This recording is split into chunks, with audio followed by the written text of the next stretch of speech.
그리고 이스라엘에게 한 모든 일들을 들었네요. 동침하던 일을 듣고 있는데 이제 드디어 엘리의 자식들이 성막에서 일하는 여자들하고 동침하는 이야기가 나왔어요.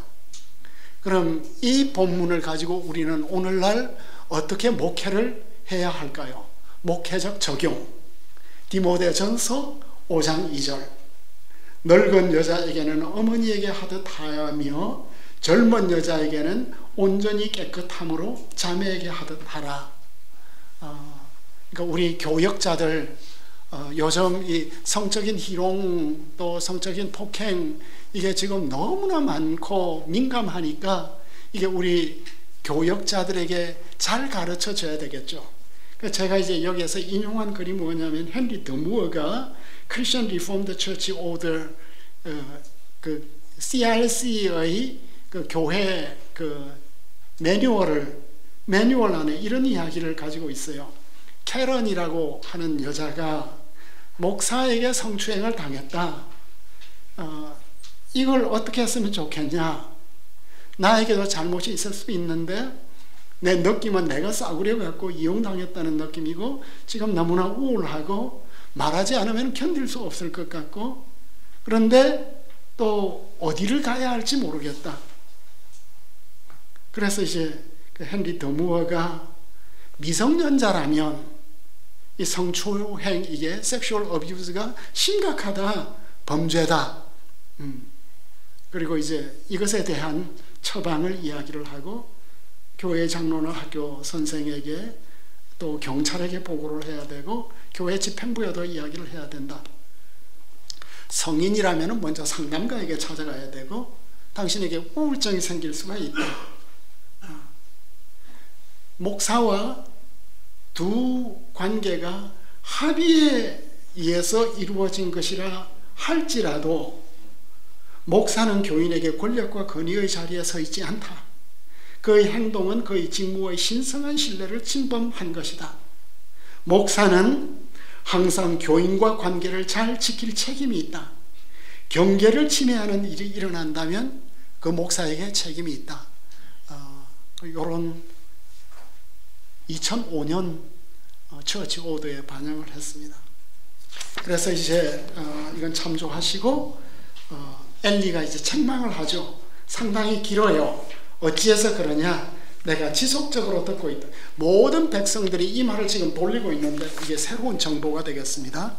그러니까 엘리가 이제 다 이러죠. 내 아들들아 그리하지 말라. 내게 들리는 소문이 좋지 않다. 지금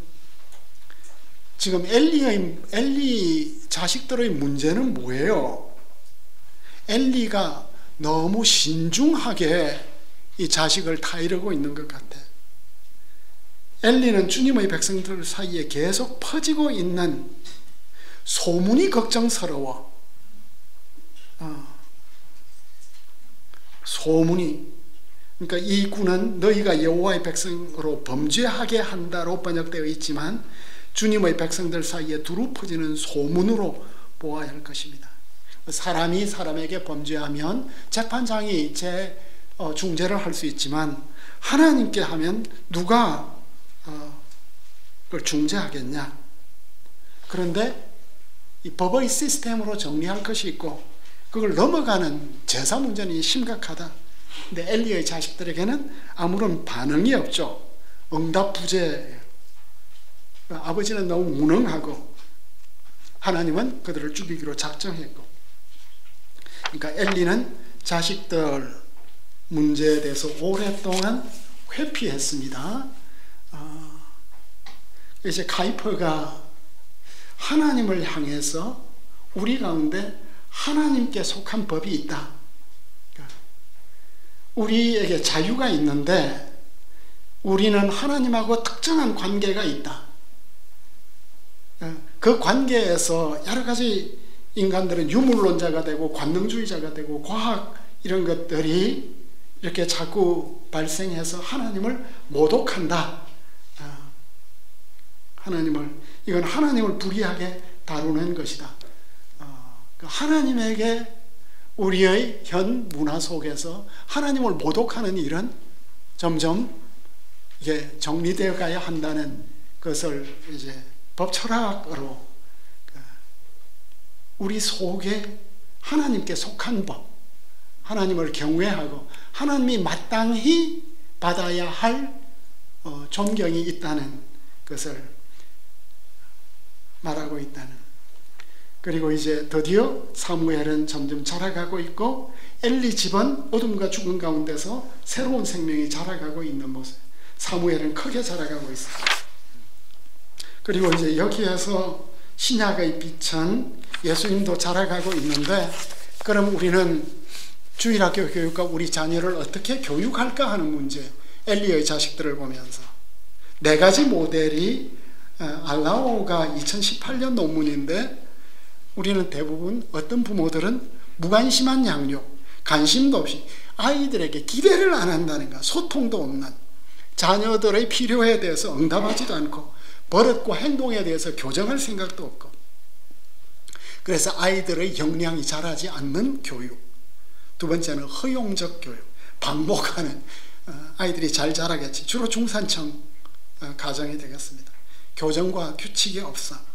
쉽게 받으니까 자아 통제가 안 되는.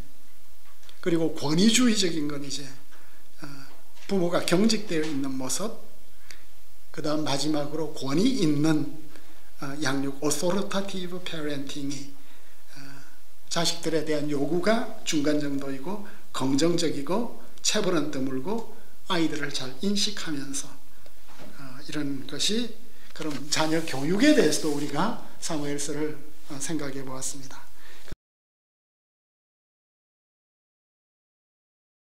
그 다음에 하나님의 사람이 이제 엘리의 집에 와서 심판하는 이야기, 이제 구원사 이야기가 나타나고 있습니다.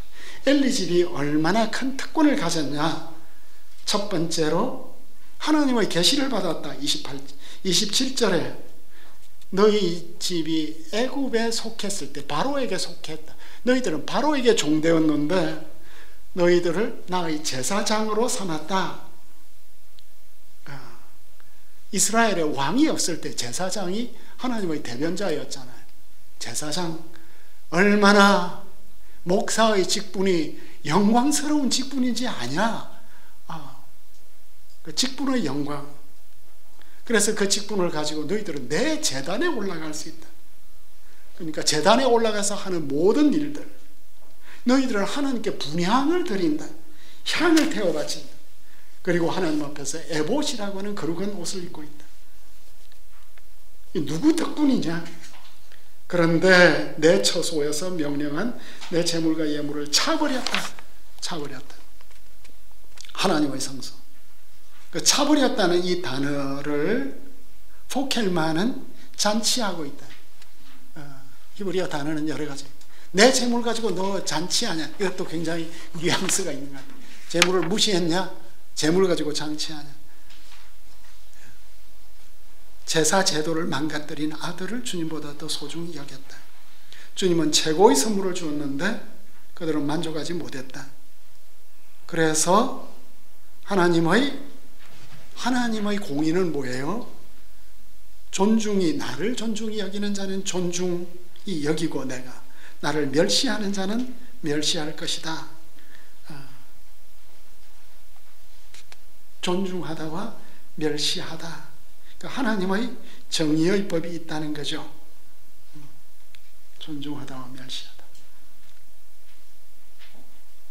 존중히 여기면 하나님은 분명히 그를 존중히 여길 것이다. 지금은 우리의 눈에 잘 안 보이지만 이게 하나님의 공의로운 법이다. 이게 창조 질서다. 그래서 우리가 이제 질문을 던져볼 수 있겠죠. 우리는 우리의 삶에서 하나님을 얼마나 높이면서 살고 있는가? 그리고 하나님을 존중하는 사람은 우리의 배우자도 존중하겠죠. 또 우리의 동료도 존중하고 우리보다 약한 사람도 존중하고. 하나님을 무시하는데 누구를 존중하겠어요? 그리고 사역자들, 정말 고귀한 직분을 주었는데 우리는 얼마나 하나님을 영화롭게 해야 될까? 디모데전서 6장 11절 너 하나님의 사람 디모데야 이것들을 피하고 의와 경건과 믿음과 사랑과 인내와 온유를 따르라. 여기에서 헨리 더무어가 회중의 목사로 섬기는 말씀의 사역자는 말씀을 선포하고 성례를 집행하며 공예배를 인도하고 젊은이들을 교리문답으로 가르치고 성도들이 기독교적 섬김으로 실천하도록 지도해야 한다.